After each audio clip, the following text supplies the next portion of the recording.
Well, Barbara Bush's funeral, I think, was yesterday, and all of the hens and cats had to come out and make a big deal out of it. Hold on. I hate when I do that. But in any case, sorry about that. It might as well have been, because this story, might not be the most important one, but it is a funny one. And that's why I did decide in the end to do at least kind of a commentary on the reactions to it. Last week I saw a couple people did react to it when she passed away, and I don't really care, honestly, either way. I was too young to vote for George Bush Sr., and when his son ran for office, I think the 2004 was the first year I could vote. I didn't even vote. I thought that the Bush family was kind of a joke. Obviously, had a little more interest in them than I did in the Clintons, because the Clintons were kind of a train wreck the whole way through. So there's nothing I could do about that. And I already see that one person's highlighting one of the reactions I'm going to talk about, which is the real overreaction of people when you really think about it. When a first lady passes away, it's not very important, especially a first lady like Barbara Bush, who, with all due respect, was kind of a New England aristocrat, didn't really have much of an impact as first lady. The Bushes themselves were really, they were trailblazers at nothing. They were trailblazers at making the Bushes important and nothing else. If when people talk about who are the real leaders of whatever you want to call it, the conservative side of the aisle, nobody ever talks about the Bush family. They talk mostly about Ronald Reagan. Some of the really old people, they'll talk about Barry Goldwater, who lost in 1964. But yeah, none of the Bushes are going to be remembered very closely with the concept of political conservatism such as it is. And this is from somebody, I don't like to define myself necessarily as a conservative. A lot of my ideas, the conservative movement has sort of never really pursued. They don't pursue actually giving people more private freedoms and dismantling state and local and federal government overreach over people's lives. And that's the conservatism I would support. So yeah, Barbara Bush passed away, rest in peace, all the usual platitudes.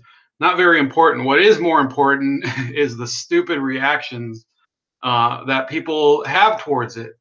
And the rapper 10,000 says, Nancy Reagan mentions, one of the big, I don't know if this is what you meant, but one of the funniest reactions I saw was from Maureen Dowd, who basically spent 8 years when Barack Obama was in the White House with her face basically, I don't know what I'd say it was, her face was basically implanted onto his crotch, and she couldn't say, anything he did. She was basically like his babysitter, like, oh, you bombed Libya. Oh, what a cute little boy, Barry. That was basically her tone the whole year in the White House. The whole 8 years, basically. She hated Hillary Clinton. This is the only reason that Maureen Dowd kept writing after Clinton left the office. So she's basically been essentially a political gossip columnist her entire career, masquerading as a journalist for the New York Times. And when Barbara Bush was in office, she was basically a fan of hers because Barbara Bush, just talked shit about Nancy Reagan. And look at just like the stupidity that she's remembered for. It says she took a revenge chilled on Nancy Reagan, who never invited the Bushes to the White House residence for dinner in the 8 years HW was vice president, and who instructed Mrs. Bush to stay away from wearing Nancy red while she was the second lady. Writing about Nancy and Raisa Gorbachev competing at a wives' lunch, Mrs. Bush said she wasn't sure of Raisa's age. I don't know how old, but I think the paper said 53 or 55. That's funny, for we really don't know if Nancy Reagan is 65 or 67, and she won't tell. She could be caustic, practicing radical candor. She told reporters at Kennebunkport once when I was there that she did not want W to run for governor of Texas while his father was president. But when he dived into politics, she turned over one of the most valuable documents in fundraising history, the Bush family Christmas card list. I mean, that's a telling statement, because what really mattered with the Bushes was never there was never a big Bush idea besides, invading other countries and pretending to believe in whatever conservatism is in their mind. It was about connections. It was about being skull and bones. It was about Barbara Bush. I mean, let's even look it up. Um, her education and her history. I mean, she came from a patrician family. She was never somebody who really represented anybody but the Bush type of family. She went to Smith College. Yeah, that's like a old school women's only college. I think it's in New York State somewhere. Smith College, where is it? It's Massachusetts. Same difference, same bullshit. Born in New York, died in Houston. It's the same idea every time. The people want to make believe that because she was an average and nice person in public, that this really was an important issue. No, Barbara Bush, despite all of the spiteful praise from Maureen Dowd, who obviously during the Clinton years she hated Hillary Clinton, but basically did everything she could to keep the Clintons in the White House, because it wasn't the New York Times that broke all of the Clinton scandals. It was a bunch of basically trolls. Our ancestors as trolls were doing it, and some of his pissed off people. Some of his acolytes. People were leaking things. Hey, Angel, what's going on? Family Guy joked at one point that Laura Bush killed a guy. Laura Bush.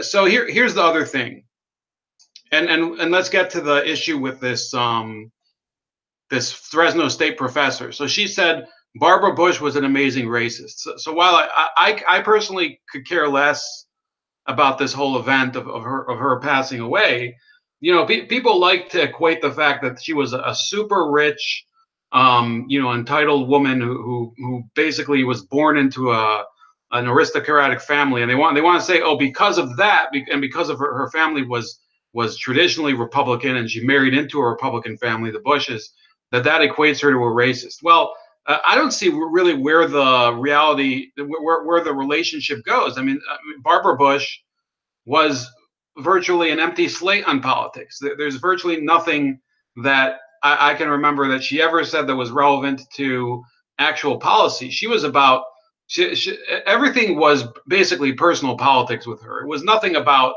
real ideas. She didn't have any big insights into the world.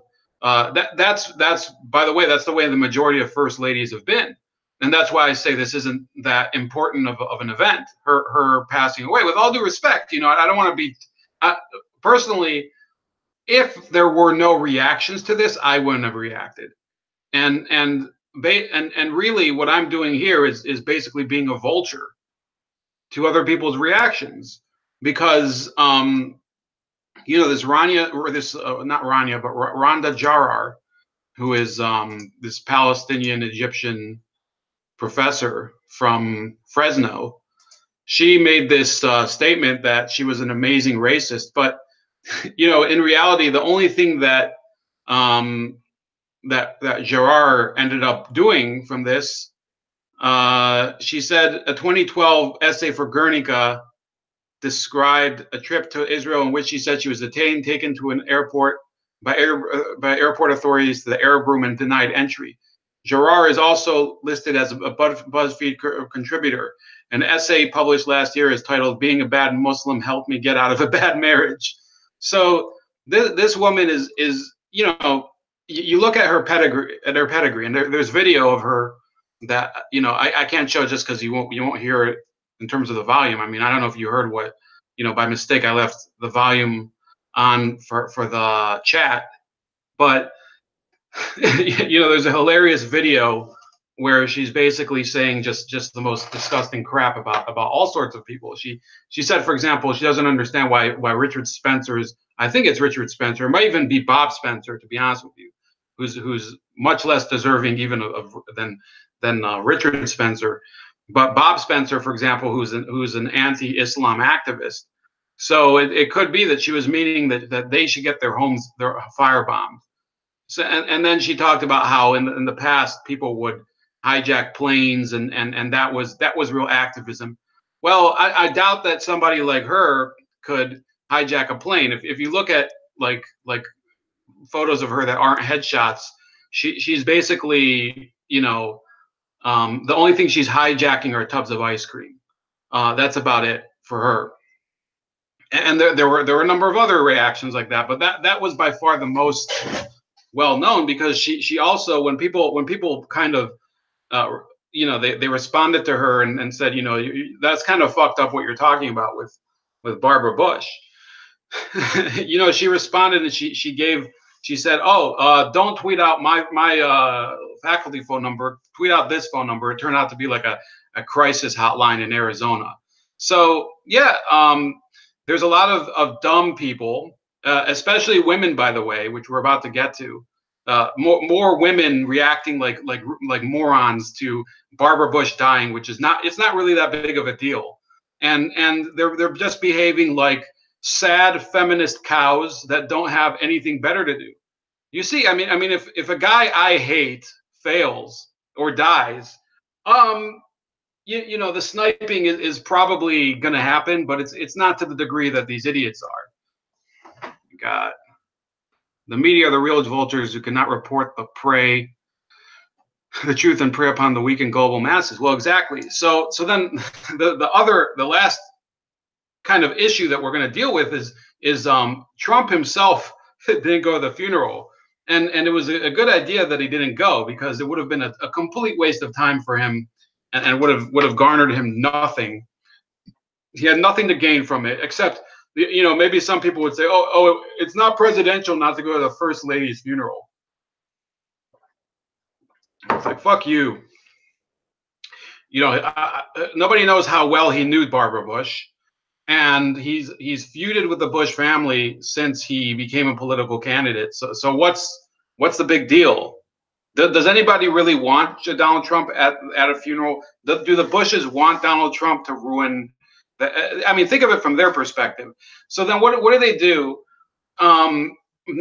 Melania Trump goes there and just does the Melania Trump thing, goes there, doesn't make a scene, and goes home.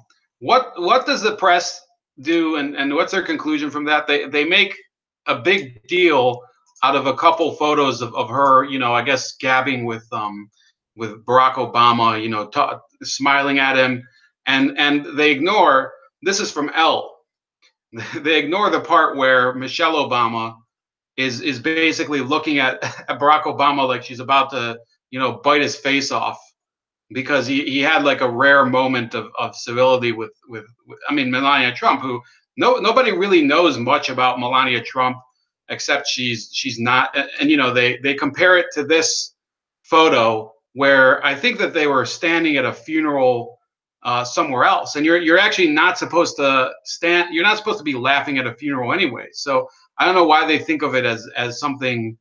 Obviously, it is a joke, but then I don't know what this. Let me see here. Yeah, this is the same thing that they did it with Ivanka Trump, by the way, when she met Justin Trudeau and she had like this wistful look on her face. They said that they're trying to basically make Jared Kushner look like a cuck, but everybody knows that Justin Trudeau is the top cuck of all time. There's no, as much as you can not like Jared Kushner, and I don't like Jared Kushner or Ivanka Trump, by the way. I think that I want them out of the White House. I want them basically. Donald Trump should make it a policy. Tell Jared Kushner, I want you to be basically my vacuum cleaner salesman over in, you know, Croatia or something. The furthest he can be from the White House is the better. Kushner and Ivanka Trump. Just put them as far away from the White House as possible. Tell them to shut the fuck up about everything. Nobody need this is the final area that I'm going to talk about. Melania Trump does the job perfectly for a presidential spouse. You go somewhere, you make an appearance, you say something very you know, presentable, and you leave, and you don't make a big scene out of it. That's how Laura Bush did it, which was, does anybody give a fuck about Laura Bush? No. Barbara Bush, I think, was I really can't remember. And then there were the majority of first ladies were like that. The only two first ladies, and I mean, think about it this way, okay? And this doesn't go for first ladies, by the way, only. If it was the, you know, if the president was a woman, and obviously her, or not so obviously nowadays, but let's say her spouse was a man, the first dude, you would want the first spouse to shut the fuck up when they're not supposed to be talking. You know, when you elect the person who is supposed to occupy the office, you don't elect their spouse. How did that change? Well, some of you might be thinking, oh, he's about to dump on Hillary Clinton. No, it was actually, I think it was Woodrow Wilson's wife who, and she actually kind of had to a certain extent, jump into the driver's seat. Edith Wilson, who kind of took over for him. Basically, she was the voice of Woodrow Wilson because he had some crazy stroke. That Woodrow Wilson, by the way, Democratic president, one of the most admired presidents of all time. That was a ranting racist. If you want a ranting racist, you look at Woodrow Wilson, who was a supporter of the KKK, even though he was I think he was the president of Princeton before he was president.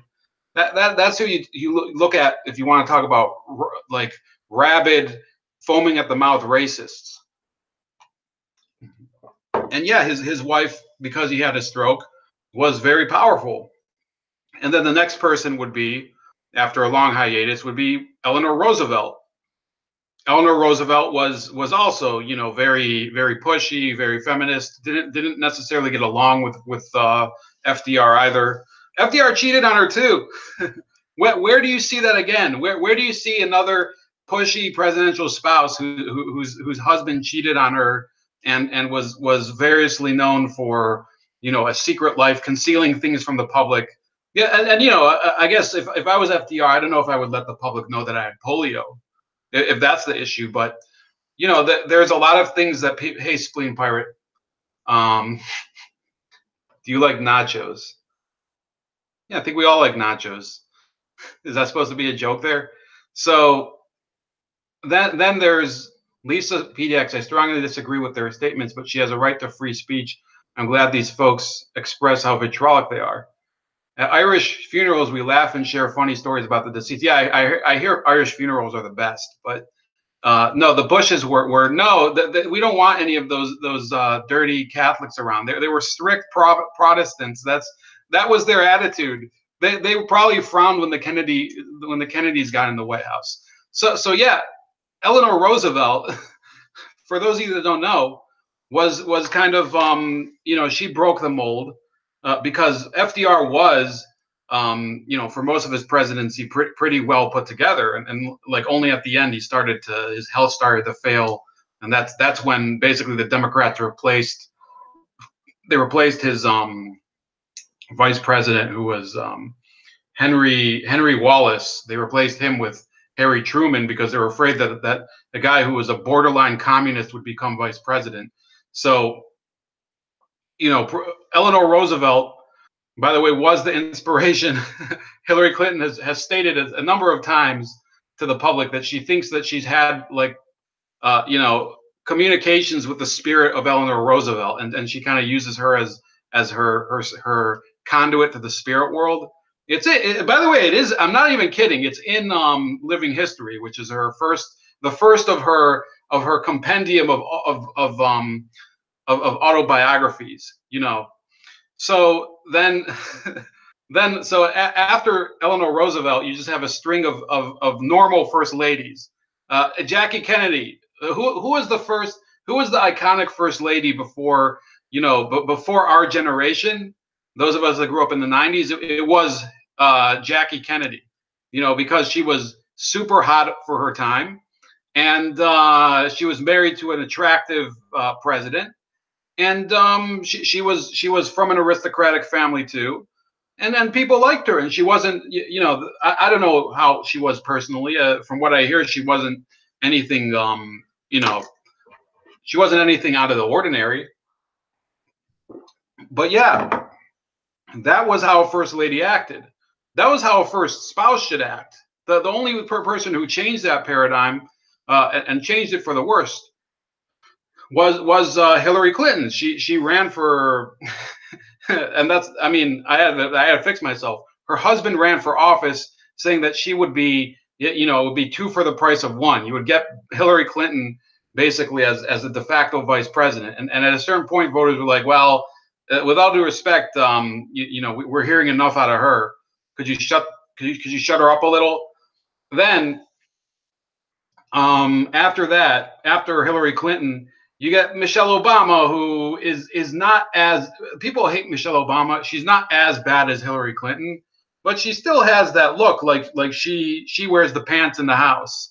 Also, there's all those rumors, and I in fact I saw a meme today. I don't know if I can see it, but I didn't save it. I really should have. But it's like it shows that photo of and that's something that the Elle magazine would never share, but maybe I did save it. No, it wasn't that one. But there was basically one where you just see Melania Trump, talking to Barack Obama, and Obama says to Melania, how do you let your man treat you like that? And Melania's like, I was about to ask you the exact same question, because of all the jokes that Michelle's really a dude or whatever. So, the jokes with Michelle Obama, I'll never say for sure that I think those theories are completely nuts, but pardon the, no pun intended, but the thing is that those are due to the fact that he was looked at as a weakling in the House. It always looked like Michelle Obama was really in control in the House. It had nothing. Michelle Obama on public policy was never as obnoxious and self-centered as Hillary Clinton. Honestly, Michelle Obama, if it wasn't for the hero worship and the way that the media basically kissed their asses, I probably wouldn't have any problem with Michelle Obama.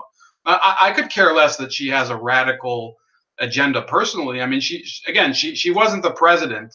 I think that the real issue is if the president is doing these things. Yeah, Alex Davis. Yeah, I did see that video where Alex Jones was making fun of that. Eleanor Roosevelt would never support Hillary. I would support Eleanor Roosevelt before I ever support. I mean, I don't know much about Eleanor Roosevelt besides the fact that she didn't get along with her husband nearly as much as people thought. The rapper 10,000 also says those presidents would have read Taming of the Shrew to find a way to control the vial from their wives' tongues. Michael Obama was never annoying. Look, Michelle Obama, I think that there's plenty of things that I don't like about her, but compared to Hillary Clinton, I could care less. I mean, I wish her, I guess, the best with whatever bullshit that she does now. If she wants to make a little money, fuck if I care. I don't want her to run for office. I think she would make a horrible politician. She would just be, she would probably be awful, in every respect. She's got very little experience at anything, and really, I mean that. I would say Michelle Obama, just like Ivanka Trump, I don't want anywhere near any decision making. So to summarize, what are the main complaints of these feminists and critics of Barbara Bush, let's say, and Melania Trump? Well, they're too white, they're too rich, And in Melania's case, I'm much uglier than them. That's their complaint. You know, men don't pay attention to me, so I have to throw shade on somebody who's more successful than me and minds their own business and doesn't get into trouble. Which is, and Barbara Bush never got into trouble either. You know, that at least you could say, if there's one thing you can say about Barbara Bush, she never got into trouble. And that's why I would say, you know, this isn't really an issue. People are going to say, you know, this is a sexist rant or whatever. But really, if you look at female leaders around the world, the best ones were the ones who, you know, Margaret Thatcher did not have a guy basically telling her what to do. Yeah, you know, let's say Indira Gandhi. Yeah, and you know, I know I have people who I've had on the stream who probably don't like Indira Gandhi at all, and in fact, one that said so very publicly. But you know, Indira Gandhi, her husband died like 15 years before she came to power, and she never remarried, and she was like the leader of her country for like 10 or 15 years. Then you have Eva Perón, who was basically a pawn of her husband's and died in office and ended up having, you know, the power went back to him. She was a disastrous leader. The spouse is a spouse. It doesn't matter whether it's a man or a woman.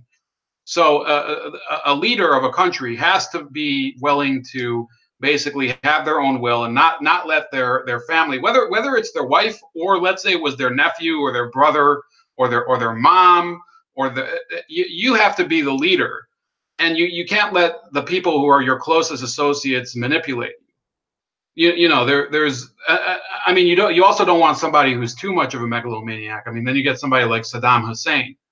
But if you're one of these leaders, like I'll give you an example. There was Benazir Bhutto, who was the prime minister of Pakistan twice, and I think she was running again when she was murdered.